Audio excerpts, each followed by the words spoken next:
आज तक लोग कहते हैं कि राम भक्तों को मुसलमान ने मार दिया। मैं कहता हूं नहीं, गलत बात है बिल्कुल। राम भक्तों को मुसलमानों ने नहीं, साजिश करके गुजरात जलाने वालों ने पहले ट्रेन को जलाया, फिर गुजरात को जलाया है। इसलिए ये मनमोहन सिंह जिम्मेदार हैं, राहुल गांधी जिम्मेदार हैं कि 10 साल इनको सत्ता पे रखा गया। इन्होंने देश को ये बताया ही नहीं कि साबरमती एक्सप्रेस में आग किसने लगाई। क्या इस गुजरात के दंगे में कांग्रेस के नेता शामिल थे?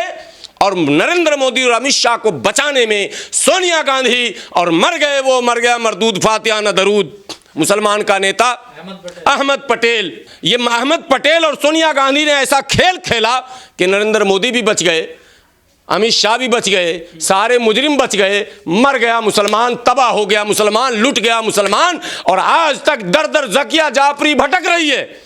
गुलबर्ग सोसाइटी में आग लगाने वाला कोई भूत नहीं था, इंसान था, इंसान जिसने आग लगाई थी। किसने आग लगाई थी भैया? और अब रो रहे हैं राहुल गांधी संविधान मिट रहा। तुम संविधान बचा लोगे? राहुल गांधी संविधान बचा लेंगे? जिनके दादा बाप न बचा पाए, जिनके पूर्वज न बचा पाए, जिनके पूर्वजों ने मनुस्मृति को स्थापित करने के लिए, संविधान को कमजोर करने के लिए, संवैधानिक व्यवस्था को मिटाने के लिए सारा प्रशासनिक शक्ति झोंक दिया था, वो आदमी बात करेगा कि हम संविधान बचाएंगे? बिल्कुल रॉन्ग, बिल्कुल गलत। अरे बता तो रहा हूं मैं, संविधान का जनाजा निकाल दिया इन्होंने, संविधान की धज्जी उड़ा दी। आज अमेंडमेंट होता, हंगामा होता। कितने अमेंडमेंट हुए, कितने संशोधन हुए कांग्रेस के दौर में? सैकड़ों संशोधन इन्होंने मन के मुताबिक कर लिया, अपनी सुविधा के अनुसार कर लिया, आम जनों के लिए नहीं किया। आज किसान आंदोलन कर रहा, क्या ये बीमारी मोदी जी की दी हुई है? एमएसपी पर गारंटी की कानून पहले क्यों नहीं बनी? वक्फ बोर्ड के साथ जो ड्रामा कांग्रेस पार्टी की सरकार ने किया और जितनी लूट कांग्रेस पार्टी की सरकार ने किया, आने वाले इतिहास में इससे ज्यादा लूट अब कोई कर भी नहीं सकता है, क्योंकि लूटने के लिए कुछ बचा ही नहीं है। सवाल यह पैदा होता है कि भागलपुर दंगे के बाद जो लोग आरोपी थे उनका क्या हुआ? सरकार तो कांग्रेस की थी।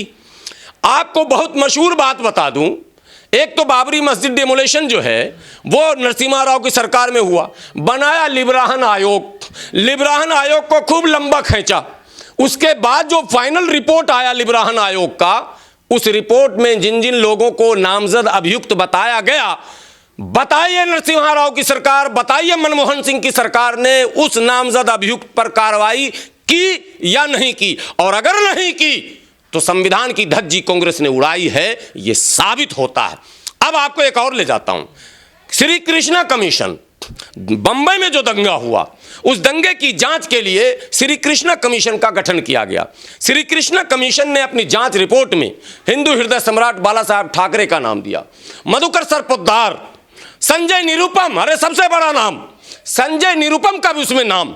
और संजय निरुपम महाराष्ट्र कांग्रेस का अध्यक्ष, अब भागा, पता है ना, पिछले लोकसभा में जब टिकट को लेकर विवाद हुआ तो भागा। कांग्रेस का चहेता नेता संजय निरुपम। मैं पूछना चाहता हूं, कृष्णा कमीशन की रिपोर्ट आने के बाद उन मुजरिमों को कांग्रेस ने सजा क्यों नहीं दी? 2004 से 2014 तक जब केंद्र में मनमोहन सिंह की सरकार थी और वो तमाम पार्टियां जो संविधान लहरा रही हैं वो उनके साथ थी, आरजेडी साथ थी, सपा साथ थी, टीएमसी साथ थी, स्टालिन की पार्टी, उस टाइम उनके पिताजी करुणानिधि थे, वो साथ थे। जब सब साथ थे तो संविधान क्यों नहीं बचाया और कृष्णा कमीशन की रिपोर्ट पर अमल क्यों नहीं किया? तुम्हारे माँ ने दूध नहीं पिलाया था कि बाल ठाकरे को तुम जेल भेज देते। अगर ये गुर्दा नहीं है तो मतलब साफ है कि संविधान पर आपकी आस्था नहीं है। संविधान का मतलब संविधान, सामने बाप क्यों ना आ जाए, देश का कोई मंत्री क्यों ना आ जाए, उसे अगर संविधान के नजर में वो अगर मुजरिम है तो उसे घिसेट कर जेल की सलाखों तक पहुंचाने का काम करना है। यह है संवैधानिक व्यवस्था। आपने देश के तमाम मुजरिमों को बचाया, आपने देश में गुंडों को बचाया, आपने देश में सांप्रदायिक शक्तियों को बचाया। और आखिरी बात, उस बात को ना बोलेंगे तो मुकम्मल ही नहीं होगा और अंधभक्त तो कभी समझेंगे ही नहीं। खास करके मुसलमानों से कह रहा हूं, भाजपा जीत जाएगी, जीत जाएगी, शेर आया करते रहो, लेकिन याद रखो अगर सच के साथ खड़े नहीं होगे तो तुम्हारे दिन कभी अच्छे नहीं होंगे। गुजरात दंगा बड़ा बवाल, मोदी तो दंगाई है, मोदी तो कातिल है, अमित शाह तो ताड़ीपार है और अमित शाह तो फला है, सब कुछ हुआ।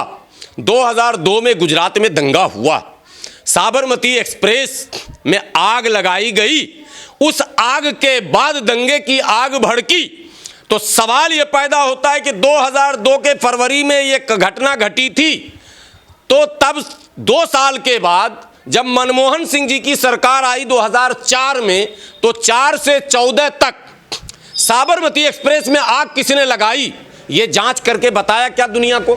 भारत के लोगों को बताया क्या कि वो आग किसने लगाई? आज तक ये बात मुअम्मा बना हुआ है। आज तक लोग कहते हैं कि राम भक्तों को मुसलमान ने मार दिया। मैं कहता हूं नहीं, गलत बात है बिल्कुल। राम भक्तों को मुसलमानों ने नहीं, साजिश करके गुजरात जलाने वालों ने पहले ट्रेन को जलाया, फिर गुजरात को जलाया है। इसलिए ये मनमोहन सिंह जिम्मेदार हैं, राहुल गांधी जिम्मेदार हैं कि 10 साल इनको सत्ता पे रखा गया। इन्होंने देश को ये बताया ही नहीं कि साबरमती एक्सप्रेस में आग किसने लगाई। एक दूसरा, बाबू बजरंगी का वीडियो आप लोगों ने सुना? ये वीडियो है बाबू बजरंगी का कि मोदी भाई ने बहुत सपोर्ट किया, बहुत अच्छा मदद किया, मुसलमानों को मारने पर इनाम मिला। वो वीडियो ही काफी था नरेंद्र मोदी को पहुंचाने का। लेकिन क्या कांग्रेस में वो दम था या कांग्रेस भी शामिल थी? यही तो सवाल मैं पूछ रहा हूं। क्या इस गुजरात के दंगे में कांग्रेस के नेता शामिल थे? और नरेंद्र मोदी और अमित शाह को बचाने में सोनिया गांधी, और मर गया मरदूद फातिहा न दरूद, मुसलमान का नेता अहमद पटेल।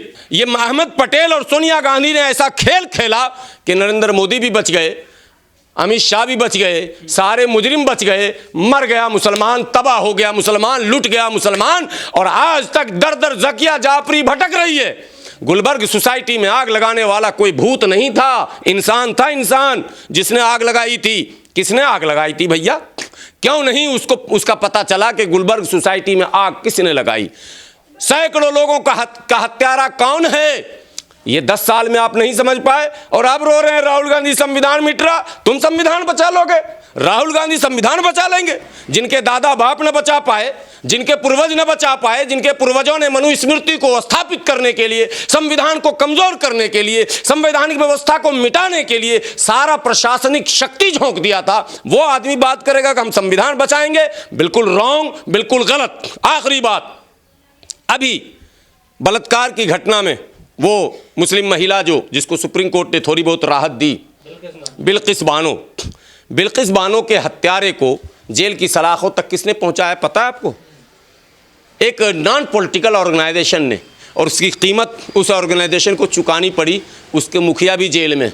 आपको पता है ना, वो महिला का मैं नाम नहीं जान रहा हूँ, जो एक NGO चलाती है, ह्यूमन राइट्स के लिए लड़ती है, फाइट करती है, उसने ये लड़ाई लड़ी। कांग्रेस को शर्म नहीं आई? क्या संजीव भट्ट जेल में है, कांग्रेस को शर्म नहीं आई? ओ महिला, ओ तीस्ता सीतलवार जेल में है, कांग्रेस को शर्म नहीं आई? हजारों माओवादी के नाम पर आदिवासी जेल में है, कांग्रेस को शर्म नहीं आई? कांग्रेस कौन सी लड़ाई लड़ रही है, मैं पूछना चाहता हूं। आज उमर खालिद जेल में है, राहुल गांधी बोलेंगे? कल तो चंद्रशेखर बोले, नाम लिया। राहुल गांधी बोलेंगे क्या? नहीं बोलेंगे। तो राहुल गांधी को यह तो बोलना पड़ेगा कि सही है जेल में, संविधान ने उसको जेल में पहुंचाया या असंवैधानिक व्यवस्था ने पहुंचाया, ये तो बताओ। मैं पूछना चाहता हूं, भागलपुर दंगे के जितने आरोपी थे उन्हें विधानसभा और लोकसभा में पहुंचा दिया गया। गरम स्टैंड को जिंदा जलाने वाला लोकसभा का सदस्य कांग्रेस क्या कर रही है? कांग्रेस वहां खाता भी नहीं खोल पा रही, इसलिए कि कांग्रेस की जब रंगीन फोटोकॉपी किसी भी डॉक्यूमेंट्स का, जब रंगीन फोटोकॉपी आपके पास आ जाएगा तो ओरिजिनल की जरूरत नहीं पड़ेगी। ये बात ब्लैक एंड व्हाइट में भी चला दीजिएगा जरा सा। किसी भी डॉक्यूमेंट्स का रंगीन फोटोकॉपी जब आपके पास होगा तो ओरिजिनल की जरूरत नहीं पड़ेगी। और जब तक भारतीय जनता पार्टी यहां रहेगी कांग्रेस की जरूरत नहीं पड़ेगी, क्योंकि गंगाधर ही असली शक्तिमान है। ताले तोड़वाए, शिलान्यास करवाया, पूजा करवाया, वो बाबरी मस्जिद तोड़वाया, कोई ऐसी घटना नहीं है इसमें देश में जो कांग्रेस ने न घटवाया हो। और जब मैं कहता हूं कि गंगाधर ही असली शक्तिमान है तो लोग कहते हैं यार आप कांग्रेस को इस तरह से क्यों रखते हो? तो मैंने जो बातें रखी हैं आपके चैनल पर, अगर एक बिंदु पर कोई कह दे कि ये गलत है, ये हिस्ट्री में नहीं है, तो आप बताना। भागलपुर दंगे के आरोपी लोकसभा में, गरम स्टैंड को जलाने वाले लोकसभा में, मेरठ मलियाना हाशिमपुरा वाले सब आज़ाद घूम रहे हैं, मुरादाबाद में ईद की नमाज पढ़ रहे हैं लोग, और उसके बाद आपने पीएसी ने गोली चला दी। मैं पूछता हूं पीएसी को क्या हुआ? किस अफसर ने गोली चलाने की इजाज़त दी थी? उस अफसर का नाम बता दो राहुल गांधी जी। आप बड़ा अच्छा मुद्दा उठा। मैं फिर बधाई देता हूं उन लोगों को जिन्होंने संविधान पर चर्चा करा दी। अगर चर्चा ना होता तो बहुत सारे लोगों को ये समझ में बात नहीं आती कि आखिर ये हो क्या रहा। अब आप सोचिए कि राहुल गांधी चले थे रोज़ा बख्शाने, गले पड़ी उनके नमाज, वो तो गए थे संविधान दिखाने, लेकिन मोदी जी ने धो दिया, बुरी तरह धोया और सही धोया। अब तो कम से कम कांग्रेसियों को पता चला होगा, अब कभी ना आओगे। मैं पहले भी 2024 से पहले बोला था आपके चैनल पर, कभी ना आओगे, जिंदगी में नहीं आओगे, आओगे ही नहीं तुम, इसलिए कि तुम अब तक क्लियर नहीं कर पा रहे हो तुम करना क्या चाहते हो। तुम्हारे पिता ने मैंने अदालत में मनु की प्रतिमा स्थापित करवा दी, तुम्हारे पिता ने वो सब काम किए जो मनु स्मृति में लिखे थे, तो फिर तुम कौन होते हो भाई? दादी ने इमरजेंसी लगवाई थी 1976 में।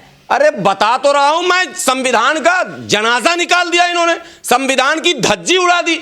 आज अमेंडमेंट होता, हंगामा होता, कितने अमेंडमेंट हुए, कितने संशोधन हुए कांग्रेस के दौर में, सैकड़ों संशोधन इन्होंने मन के मुताबिक कर लिया, अपनी सुविधा के अनुसार कर लिया, आम जनों के लिए नहीं किया। आज किसान आंदोलन कर रहा, क्या ये बीमारी मोदी जी की दी हुई है? एमएसपी पर गारंटी की कानून पहले क्यों नहीं बनी? इंदिरा जी ने क्यों नहीं बनाया? राजीव जी ने क्यों नहीं बनाया? नरसिम्हा राव जी ने क्यों नहीं बनाया? मनमोहन सिंह जी ने क्यों नहीं बनाया? ठीक है, भाजपा बेईमान है, आप तो ईमानदार थे, किसानों के मुद्दे पर आप काम कर सकते थे, जवानों के मुद्दे पर आप काम कर सकते थे, आप चाहते तो सारे मुद्दे पर काम, लेकिन आपको तो अपीजमेंट करना था, आपको तो क्या मुसलमानों को खुश करने के लिए फर्जी कहानियां बनानी थी। आपको ये दिखाना था पर्सनल लॉ बोर्ड को अपने कब्जे में लेकर, पर्सनल लॉ बोर्ड के मुट्ठी भर उस कौम के गद्दार मौलवियों को अपने साथ में लेकर आपने वो सारे ड्रामे इस मुल्क में किए, जिसका खमियाजा हमें भुगतना पड़ रहा है। और हमें कहा जा रहा तुम मोदी का विरोध कर दो, मोदी संविधान मिटा रहा। मैं नहीं करता विरोध, लेकिन ये तो मैं व्यवस्था की बात करता हूँ, मैं रोजी की बात करता हूँ, मैं पढ़ाई लिखाई दवाई कमाई की बात करता हूँ। आज सुबह हमारे एक साथी ने फोन किया, जो है धरना हम करना चाहते हैं। क्यों? मैं क्यों करूं? जो पार्टी हार रही है वो क्यों नहीं करेगी? अरे भाई, जिसका करोड़ों रुपया दांव पर लग गया, चुनाव हार गया, वो कारण बताए, मैं क्यों करूं? ये खामखा माइंड डाइवर्ट करने की बात। हमारा मुद्दा है कि संविधान में जो अधिकार दिए गए उस पर आज दिल्ली में हम खड़े हैं, दिल्ली सरकार नहीं अमल कर रही है उस पर। सैकड़ों लोग 6 महीने से अभी जो आईटी असिस्टेंट, उनको तनख्वाह नहीं मिला। 20-20 साल से आप काम करवा रहे हैं। सुप्रीम कोर्ट का दिशा निर्देश है कि 240 दिन किसी की ड्यूटी अगर कंटिन्यू होती है तो उसे परमानेंट होने का अधिकार है। आपने आज तक किसी को परमानेंट नहीं किया और आप कहते हैं मोदी संविधान भी मिटा रहा। तो मोदी के नाम पर यह खेल जो खेला जा रहा, यह खेल बंद होना चाहिए। सबकी ड्यूटी है, मुख्यमंत्री की ड्यूटी, प्रधानमंत्री की ड्यूटी, डीएम की ड्यूटी, एसपी की ड्यूटी, एसओ की ड्यूटी, आम पब्लिक की ड्यूटी। फंडामेंटल राइट्स के साथ फंडामेंटल ड्यूटीज भी हैं। ड्यूटी पर अमल करते नहीं, मोदी को बस कटघरे में खड़ा किए रहो, यही इनका चल गया है, ट्रेंड चल गया। बिल्कुल धोखा, आंख में धूल झोंका जा रहा है। कोई संविधान को खतरा नहीं है, और खतरा है तो ये दोनों गंगाधर और शक्तिमान मिले हुए हैं, एक ही चेहरे हैं, अलग अलग चश्मे हैं, ये दोनों सेम हैं। इसलिए दलितों और मुसलमानों को खास करके, पिछड़ों को खास करके इन पार्टियों से अपना पिंड छुड़ाकर संवैधानिक व्यवस्था बनाए रखने वाली पार्टियों के साथ खड़ा होना चाहिए। वो पार्टी जो न केवल शपथ लेती है नकली, बल्कि वो 100% संविधान पर चलती है, वैसी पार्टियों को मजबूत कीजिए, वैसी पार्टियों के साथ जुड़िए। और इन तमाम तथाकथित सेकुलर पार्टी जो नाम के सेकुलर हैं, नाम के संविधान बचाने वाले हैं, लेकिन दरअसल यही इस संविधान को कमज़ोर करने के मुजरिम हैं।